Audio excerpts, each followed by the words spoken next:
Back pain, neck pain, shoulder pain, frozen shoulder की जो condition होती है जिसमें आपका कांधा जो है वो जम जाता है। आज हम आपको बताते हैं कि ड्राई नीडलिंग होती क्या है, एक्यूपंक्चर से किस तरह डिफरेंट है और इसके मैकेनिज्म्स क्या हैं। और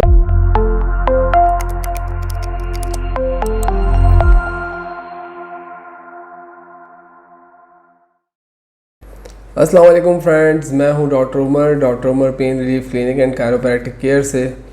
आज हम बात करेंगे ड्राई नीडलिंग के हवाले से, क्योंकि मैं अपनी क्लिनिकल प्रैक्टिस में देखता हूं कि ड्राई नीडलिंग जब मैं अप्लाई करता हूं ट्रीटमेंट पेशेंट्स के ऊपर तो मेजॉरिटी का ये मानना होता है कि ये एक्यूपंक्चर है।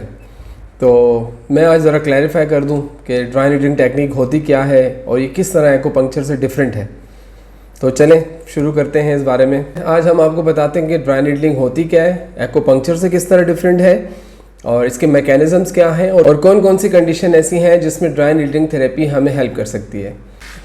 तो ड्राई नीडलिंग टेक्निक जो है बेसिकली एक लोकल पेन मैनेजमेंट टेक्निक है जो कि ट्रिगर पॉइंट्स थेरेपी के तौर पे भी यूज़ होती है और बहुत ज़्यादा इफ़ेक्टिव है। तो इसमें बेसिकली होता क्या है कि इसमें एक सॉलिड फिलामेंट नीडल्स होती है जो कि हम स्किन के थ्रू मसल्स में इंसर्ट करते हैं। ड्राई नीडलिंग टेक्निक को हम बहुत सारी कंडीशंस में यूज़ करते हैं जो कि हम आगे वीडियो में जाकर डिस्कस करेंगे।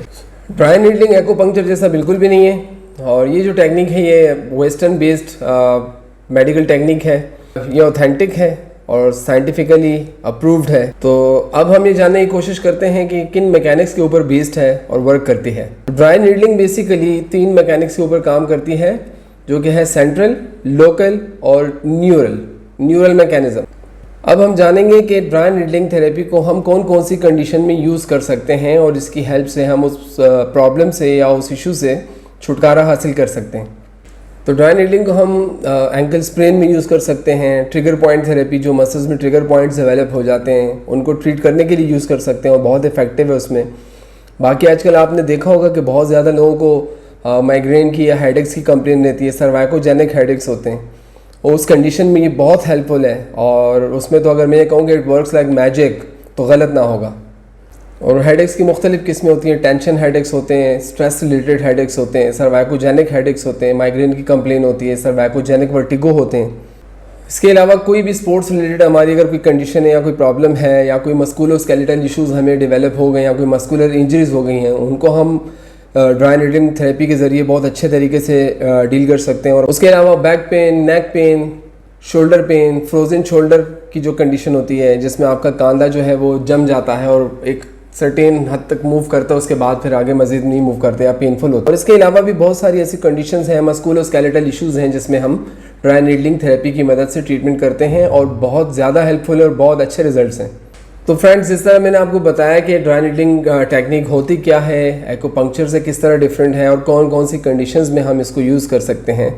तो ये जो आप अपनी स्क्रीन पर देख रहे हैं ये बेसिकली कहलाती है ड्राई नीडल्स। और ये ड्राई नीडल्स जो है हम जो कंडीशंस आपको बताई उन सब में यूज़ करते हैं और इसे हम टैप करके स्किन में इंसर्ट करते हैं और स्किन में इंसर्ट करने के बाद ट्रिगर पॉइंट्स को, मस्कुलर नॉट्स को, मस्कुलर रिस्ट्रिक्शंस को इसके ज़रिए क्लियर किया जाता है। और इसको अप्लाई करने की मुख्तलिफ़ तरीक़ेकार हैं, वो according to the patient condition हम डिसाइड करते हैं कि हमें नीडल को किस तरह से यूज़ करना है। तो ये जो अब तक मैंने डिटेल्स बताई ये तो वो था कि ड्राई नीडलिंग होता क्या है और कैसे करते हैं, क्या मैकेनिज़म्स हैं। अब हम देखेंगे कि हम प्रैक्टिकली किन किन कंडीशंस में ड्राई नीडल को किस तरह यूज़ कर सकते हैं। तो यहाँ पर जो मसल्स हमारे टाइट हैं तो इस तरीके से हम नीडल्स को उन मसल्स में इंसर्ट करते हैं। तो जिन मसल्स में हम नीडल इंसर्ट करते हैं उसमें जो मैकेनिकल लूजिंग इफेक्ट होता है, नीडल इंसर्ट होने के बाद वो मैकेनिकल लूजिंग इफेक्ट जो है वो मसल को कॉन्ट्रैक्ट करना अलाउ करता है। सेकेंडली, जब हम नीडल को इंसर्ट करते हैं तो वो जितने भी पेन क्रिएटिंग केमिकल्स होते हैं उसको वहाँ से ड्रेन आउट करती है। इस तरह से ये हमारा केमिकल पेन रिडक्शन करता है। तो जो हमारा तीसरा मैकेनिज्म है नीडलिंग का वो ब्रेन स्टिमुलेशन के थ्रू होता है। जब हम नीडल इंसर्ट करते हैं उससे ब्रेन को एक स्टिमुलस मिलता है। ब्रेन को जब स्टिमुलस मिलता है तो वो 2 तरह के केमिकल रिलीज़ करता है, जिसमें से एक है एंडोर्फिन और दूसरा है एनकेफेलिन। ये केमिकल हमारे असेंडिंग पेन को कंट्रोल करने में हेल्प करते हैं। तो ये जो 3 तरह के हमारे मैकेनिज्म से ड्राई नीडलिंग के जिनके बारे में मैंने आपको बताया, तो ड्राई नीडलिंग इसी पर बेस्ड है और इसी से हमें पेन में रिलीफ मिलता है। तो दोस्तों, इस तरह मैंने आपको बताया कि ड्राई नीडलिंग टेक्निक होती क्या है, इसके मैकेनिज्म्स क्या हैं, ये एक्यूपंक्चर से किस तरह डिफरेंट है और किस तरह से ये मैकेनिज्म्स वर्क करते हैं।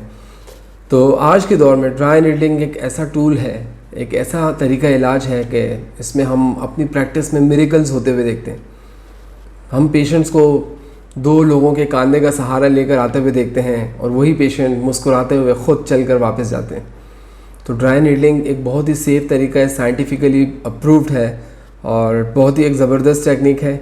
और अगर आपके क्रॉनिक बहुत ही पुराने मस्कुलर पेन है, मसल टेंशन है, हेडेक्स हैं या इस तरह की कोई भी कंडीशन है, स्पोर्ट्स रिलेटेड कोई मस्कुलर स्केलेटल आपका इशू है, तो आप अपॉइंटमेंट बुक करवाएं, आप ट्रीटमेंट लें और फिर जानिए कि ड्राई नीडलिंग क्या कर सकती है। अगर आपको वीडियो पसंद आई है तो प्लीज़ लाइक करें, कमेंट करें, शेयर करें और हमारे चैनल को सब्सक्राइब करना ना भूलें। हमारे चैनल को सब्सक्राइब कीजिए और आने वाली मज़ीद इंफॉर्मेटिव वीडियोस के लिए हमारे साथ कनेक्टेड रहिए। अपना और अपने घर वालों का और अपने दोस्तों का बहुत ख्याल रखिएगा। अगली वीडियो में आपसे फिर मुलाकात होती है इंशाअल्लाह। अल्लाह हाफिज़।